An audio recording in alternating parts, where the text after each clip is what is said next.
Larissa, faço parte desse grupo maravilhoso que tem mudado a minha vida dia após dia.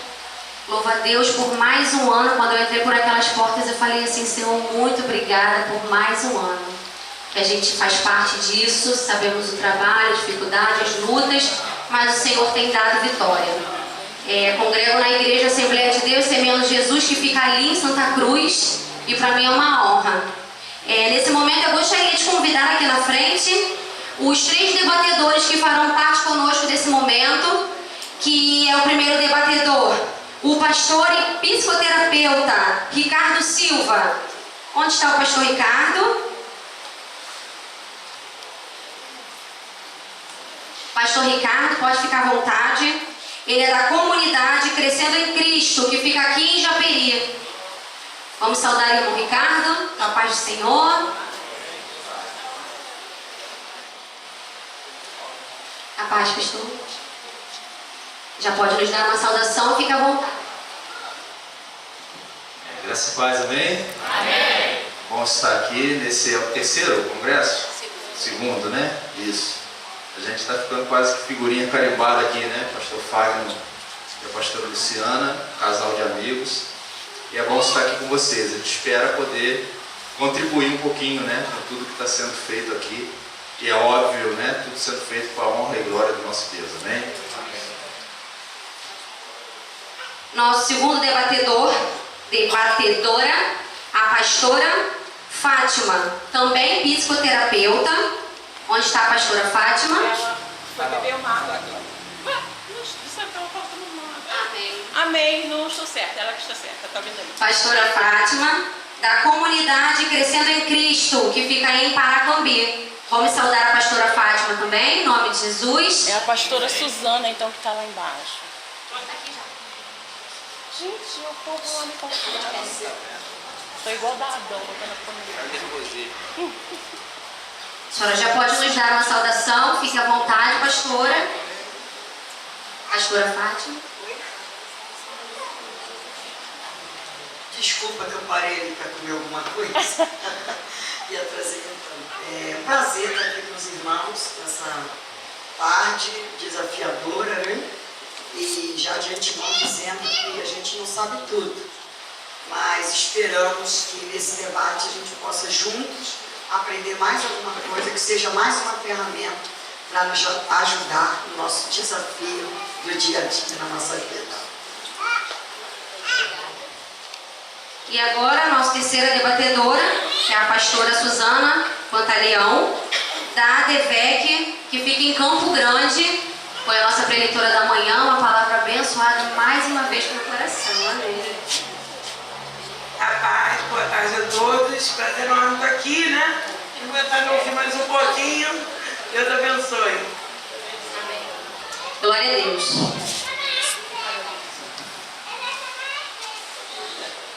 O bate-papo, para quem faz parte do grupo, é bem simples. Para quem não faz, pode ser que fique um pouco acanhado, a pessoa fique um pouco receosa. Mas aqui eu queria que vocês se sentissem à vontade para interagir de uma maneira natural, tá? Não tenha vergonha de expor a sua opinião, sinta-se à vontade. Cada um terá a sua vez de expressar, de falar o que pensa a respeito dos assuntos que serão abordados aqui nesse momento. São 3 temas. Em cada tema terá 2 perguntas que eu farei para os nossos debatedores que foram apresentados aqui agora.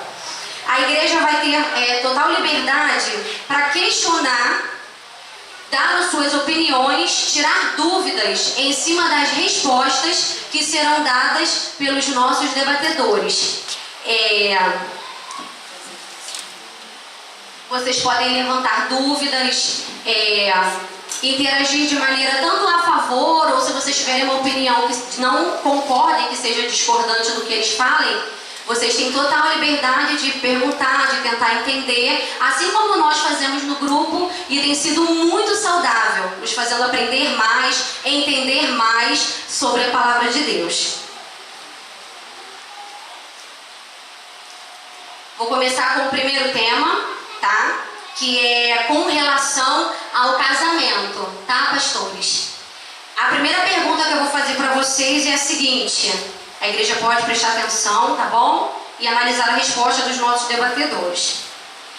Após superar uma crise, o que o casal pode fazer para resgatar a intimidade, a comunicação, a amizade e a alegria no seu casamento?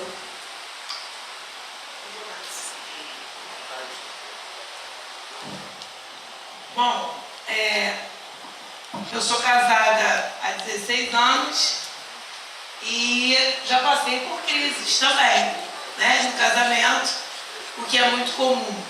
E eu, particularmente, sempre uso uma tática que é de voltar a fazer as coisas que a gente fazia quando começou, né? Que era o que era apaixonante, era o que a gente gostava, era o que fazia bem. Então, é natural que numa relação, com o tempo, a gente se perca um pouco deixando de fazer coisas que nos faziam bem.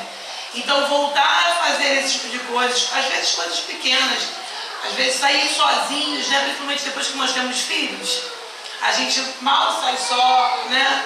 Então, essas pequenas coisas, voltar, eu acho que o retorno, o resgatar as coisas do início ajuda bastante. Eu acredito que as respostas vai ser uma junção, né, de respostas aqui para todos nós venhamos também aprender juntos. Então, eu acredito que a questão, até eu escrevi aqui, né, como superar uma crise. Eu acho que nós somos desafiados a superar crise o tempo todo. O tempo todo nós somos desafiados a superar a crise. Não tem como. Eu acho que quanto mais a gente se relaciona, mais crise a gente tem. Porque a pessoa que vive um lá, outro cá. Eu, por exemplo, tenho 40 anos de casada e tem crise. Porque a crise, ela acontece justamente por causa do relacionamento. Mas a minha opinião para juntar aqui com a da pastora é que para resgatar a intimidade, comunicação, amizade e alegria no casamento, a palavra-chave é perdão. Porque toda vez que você perdoa, você está dizendo, eu estou te dando uma chance para recomeçarmos. Porque o perdão mostra que nós erramos, nós vamos errar sempre. Mas quando nós reconhecemos os nossos erros nos relacionamentos e quando nós perdoamos, nós estamos dando uma chance para o outro. Então as feridas são saradas e a gente começa a reconstruir sem acusação, sem acusar. Vamos começar de novo? Vamos. Então, para mim, a palavra-chave na crise é perdão. Dê uma chance para o seu cônjuge. Vamos começar de novo. A gente vai acertar. Vai chegar uma hora que a gente vai acertar. Amém, né? Falar de casamento é algo que a gente já milita há pelo menos 12 anos, né? Que a gente trabalha nessa área. Inclusive, no próximo fim de semana a gente está no encontro de casais. E sou casado, né? Vai fazer 23 anos agora em novembro, né? Apesar de essa pinta de jovem, né? Já tem uma rodada, sou um pouco rodado na vida. O que fazer, né, para resgatar, endossando, né, aquilo que as colegas falaram aqui, eu posso incluir também algumas coisas interessantes dentro dessa pergunta, né? E uma delas seria que cada um se desarme. Porque a crise, muitas das vezes, ela nos encurrala e a gente não consegue mais acreditar na verdadeira transformação do outro. Então, desarmar-se é algo fundamental num relacionamento. Porque é certo que ele vai errar de novo, é certo que ela vai errar de novo. E se a gente estiver armado, se a gente estiver, né, com todas as defesas preparadas, a gente não consegue sair daquela dificuldade e avançar para um momento melhor. Dizem, né, que a crise ela tem duas definições: ou você fica estagnado e sofre ela, ou você aproveita ela para crescer. As ondas para você pode ser um perigo, para o surfista é tudo que ele quer na vida. Então, no momento de crise, desarme-se, abra o seu coração, libere perdão, esteja preparado para passar talvez por aquilo que te levou na crise de novo. Só que quando você passa por um lugar várias vezes, você acaba criando ali os atalhos, né, para sair dele. Então, a palavra que eu deixo dentro disso aí, né, é essa: desarme-se. Além de ter pessoas, né, que te ajudem, que caminhem com você e busque, né, com você a solução. Porque o casamento, muitas das vezes, ele vira um ambiente solitário do casal. E a gente precisa ter uma visão externa. Então, um conselho que eu dou para os noivos e para os casados sempre: tenha um casal que seja espelho, que seja referência. Para que você, no momento de dificuldade, tenha uma válvula de escape. Glória a Deus. Respostas valorosas, né? Gostaria de saber agora da nave da igreja, de quem ouviu essas respostas, se alguém quer dar uma opinião, quer falar alguma coisa, tem alguma dúvida, quer fazer alguma pergunta diferente em cima da pergunta e das respostas que foram dadas, eu levo o microfone até você, é só você levantar a mão para mim. Alguém? Não sintam-se acanhados, a gente está aqui para aprender, para nos desenvolvermos. Ninguém tem nenhuma opinião para dar sobre essa situação? Então eu vou quebrar a regra de ser a que está fazendo as perguntas. Eu quero colocar em cima do que o pastor acabou de falar ali, que isso é muito importante. Eu falo na minha vida. Eu sou casada 6 anos e o início do meu casamento foi muito turbulento. Então eu peguei muitas coisas do passado do meu marido, e quando a gente briga hoje, em algum momento que eu estou um pouco mais chateada, eu estou armada. Porque eu já estou acostumada com coisas que ele fazia e eu não gostava. De novo, você está fazendo a mesma coisa. Talvez, e essa briga às vezes leva horas do dia, às vezes a gente fica de mal 2, 3 dias, coisa que passa.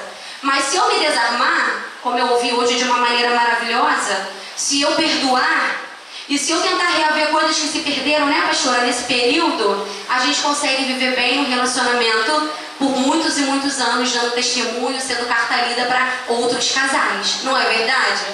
Vocês concordam com todas as respostas? Existe alguém aqui que discorda? Então vamos passar para a segunda pergunta em nome de Jesus. Como equilibrar?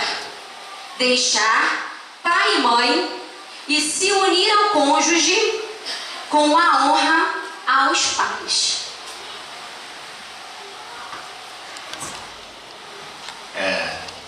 Vamos fazer o contrário agora, né? O negócio agora vai ficar estranho. A vida, né, ela é pautada no equilíbrio. O universo todo ele vive sob equilíbrio. Nem tanto a mais, nem tanto a menos, mas equilibrado. E essa questão dentro da nova família, né? Porque um casamento é o início de uma nova família. Saber separar isso é algo dolorido, complicado e muitas das vezes turbulento. Porque há pessoas que entram para o casamento e elas não cortam o cordão umbilical, né? A gente costuma dizer nos cursos que a gente ministra, né? Que quando você casa, pai e mãe tornam-se parentela. Eu pertenço à família do meu pai, mas meu pai não pertence à minha família, são meus parentes. A minha família hoje é a Patrícia, minha esposa, que está por aí, e meus 2 filhos, até eles baterem asas e voarem também e constituir a sua própria família. Equilibrar isso, né? Deixar o pai e honrar, né? É um princípio que parece complicado, mas não é tanto, né? Porque o deixar é abrir mão daquela vida de filho da casa do pai e tomar as responsabilidades de uma nova vida ao lado de uma outra pessoa. Honrar tem a ver com prestar, né, ali uma gratidão, respeitar aquilo que é falado. Seu pai e sua mãe sempre serão importantes para a sua vida. Porém, quando se casa, as suas prioridades mudam. A prioridade do marido não é mais obedecer aos pais. Eu digo que a obediência, ela perdura na vida do jovem até o seu casamento. Dali para frente, ele não deve mais obediência aos pais. Porém, ele deve honra. Honrar é você estar lá pedindo um conselho, é você estar lá ouvindo, é você estar lá prestando, né, homenagens, lembrando de aniversário, fazendo essas coisas, né, do dia a dia. Obedecer não, é se sujeitar. Então, nessa tarde aqui, eu queria deixar bem claro para você, né, casal, filho, que vive esse conflito, que esse equilíbrio, ele começa em você. As definições para a liberdade que seus pais têm e que você terá, depende de você, né? Não é a esposa que vai demarcar os limites desses, entre aspas, abusos do pai, da mãe, da sogra e do sogro. O filho, a gente diz no curso, né? Os problemas relacionados à minha parentela, eu preciso resolver, porque assim eu brindo a minha esposa. Porque a mãe, ela pode ouvir um monte de coisa do filho, mas se ouvir da nora, ela já cria, né, aquele embaraço, como é que é uma palavra, né, que está usando agora, aquele ranço, né? Agora, se eu como filho falar, ela vai levar na esportiva, vai ficar chateada, vai ficar aborrecida, mas é filho, ela vai me dar cola, ela vai me dar carinho, o pai é a mesma forma. Então, eu não sei, né, se eu pude sintetizar aquilo que a pergunta pede, mas é mais ou menos dentro dessa ótica aí.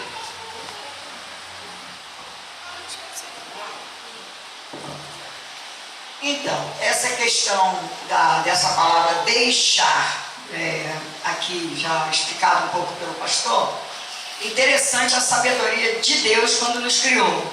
Deixar e se unir, duas coisas muito difíceis. É um grande desafio, deixar pai e mãe. Deixar pai e mãe é deixar a vida de solteiro e deixar tudo de solteiro. E aí você passa a imaginar como foi a sua educação, como que nossos pais nos criaram, como que eram os hábitos, costumes da nossa família. E agora eu passando a vida, eu tenho que deixar meu pai e minha mãe, criar novos hábitos para poder construir a minha família. E esse deixar, ele requer cortar o cordão umbilical, como ele falou, então isso traz dor, porque traz uma dor cortar. E quando você vai entrar na sua casa, onde você vai se unir a uma mulher que não é mais a sua mãe, e você vai se unir a um homem que não é o seu pai, e você vai morar numa casa e vai ter hábitos que você vai sair totalmente do seu contexto, isso é um grande desafio, porque é deixar e depois se unir. E esse unir, ele é muito forte, porque ele deve ser entendido que é unir tudo, é unir força, é unir coragem, é unir o que você aprendeu, o que ela aprendeu, é unir a coragem de aprender junto, de errar junto, de saber que os desgastes vão vir, porque vem. O entendimento das coisas é muito difícil, já começa na hora de você, já começa na primeira noite de dormir. Quando você sai da sua cama de solteiro, entra numa cama de casal, tem que dividir a coberta para dois, que isso, um puxa para lá, outro puxa para cá, fica complicado. Então ali você já começa um grande desafio. Então esse deixar e unir. Na educação do passado, a gente vê que a Bíblia fala muito isso, como os primeiros pais educavam os filhos, ensinavam o filho para a vida. Tem um livro muito bom, escrito pelo Dr. Augusto Cury, que é Maria, a maior educadora da história. Não sei quem conhece esse livro aqui, ela conhece? E ela usou esse princípio. Você educa o seu filho para a vida, porque ele vai enfrentar lá fora. Então a gente tem que ensinar os nossos filhos a ter independência.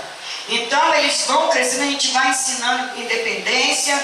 Quando chega na idade de trabalhar, ele vai trabalhar, ele tem que ajudar em alguma coisa em casa, ou ele vai pagar uma luz, ou ele vai comprar um gás, ele vai ter alguma responsabilidade em casa, porque quando ele casar, ele vai saber que aquilo para ele vai se tornar uma coisa mais fácil, mais leve. E o que acontece na nossa educação?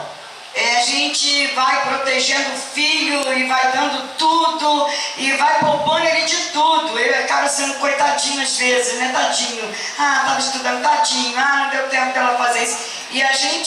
E quando vai casar, não, mora aqui mesmo. Fica aqui mesmo. Eu não aguento ficar longe de você, faz um quarto aqui, mora aqui em cima. E aí não acontece, esse corte do cordão continua ali. E os pais achando que casou, mas continua sobre a minha responsabilidade. Então isso é uma coisa assim, muito difícil, porque nós achamos que ensinar o filho é proteger, entrar nas questões que eles estão vivendo. Ficamos com pena se a mulher não faz comida. Ah, mas aqui em casa, meu filho, você jantava todo dia, agora você só come lanche. Ah, meu filho, vem jantar com a mamãe.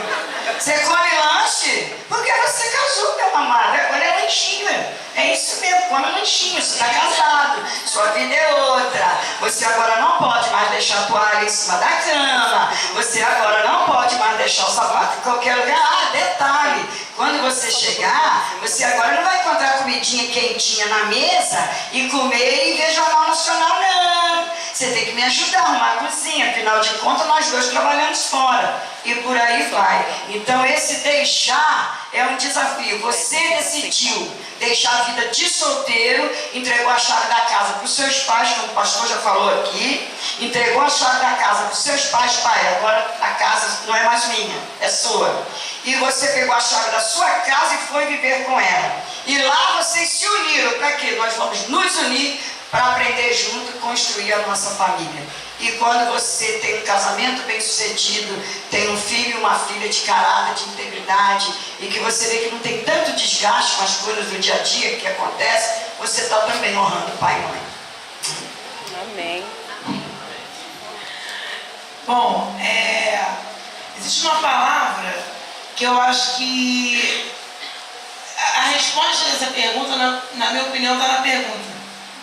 Porque a pergunta é como equilibrar, né, a questão de honrar o pai e mãe e se unir à sua mulher, né, numa só carne. Então acho que o equilíbrio é o grande segredo, né? O pastor começou falando sobre isso, né, a questão do equilíbrio, da importância do equilíbrio, que tudo é equilíbrio. Você tem que fazer isso com muito equilíbrio, né? Agora, como que se faz isso com muito equilíbrio? Eu costumo perceber, e eu sempre que posso falo sobre isso, que muita gente rompendo alianças importantes porque não quer ceder, né? E aí tem a ver com o que o pastor também disse na pergunta anterior. Essa coisa da resistência, da falta de se desarmar. E eu acho que uma palavra que já me ajudou muito no meu casamento e que eu sempre aconselho quando eu posso, chama-se acordo. Né? Nada como você sentar e fazer um acordo. Então, e aí nesse acordo um cede um pouquinho, o outro cede um pouquinho também. Eu particularmente, falando um pouco da minha vida, porque eu acho que nessa hora de debate é bom quando a gente traz um pouco a prática, meu marido é filho único. Então, quando você casa com alguém que tem irmãos, é uma coisa. Quando você casa com um filho único, é outra. Né? Porque tudo vai ser aquela pessoa para a mãe dele. E eu tenho que entender isso, porque ela só tem ele. Né? Então, assim, com muito equilíbrio, com muito amor, eu acho que quando você ama e que você entende, ele só tem ela só tem ele. Então, assim, você acaba cedendo por entender a importância dessa relação também. Né? E essa coisa que eu acho até bem imatura, quando a esposa quer disputar com a sogra espaço, é num nível de maturidade enorme, porque ela nunca vai ser esposa do meu marido e eu nunca vou ser a mãe dele. Então, assim, se cada um ficar no seu lugar, não vai ter problema. Verdade.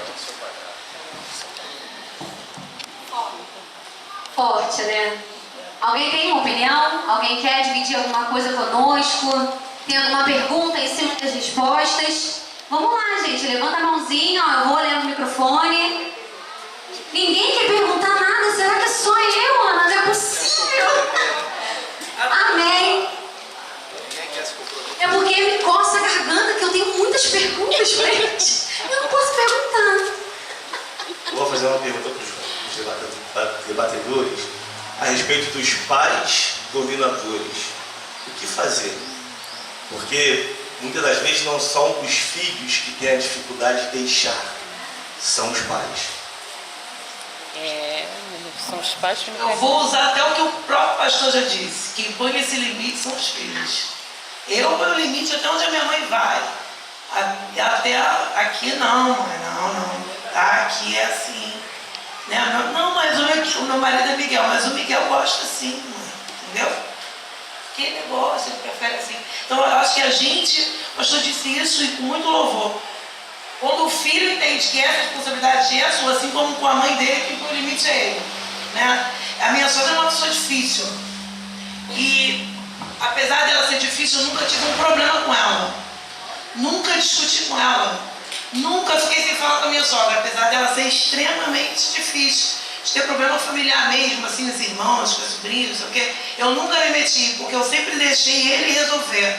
Amor, aconteceu não sei o quê, e a sua mãe fez isso. Aí você resolve lá, tá bom? Ele vai lá e resolve, porque a mãe é dele, não é isso? Então ele vai lá e resolve. Eu sou brava também, né? Sou brava, assim.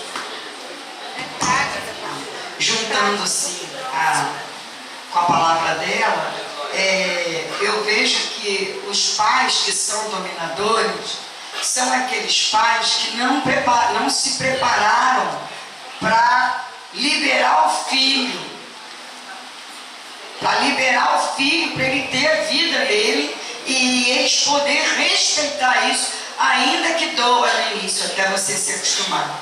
Então fica até um alerta para nós, né? Ou para você, que eu já tenho 3, mas tudo já casado, eu já tenho 3 netos também, um de cada um. Então não é bem por aí, mas assim, se prepare para deixar o seu filho ir.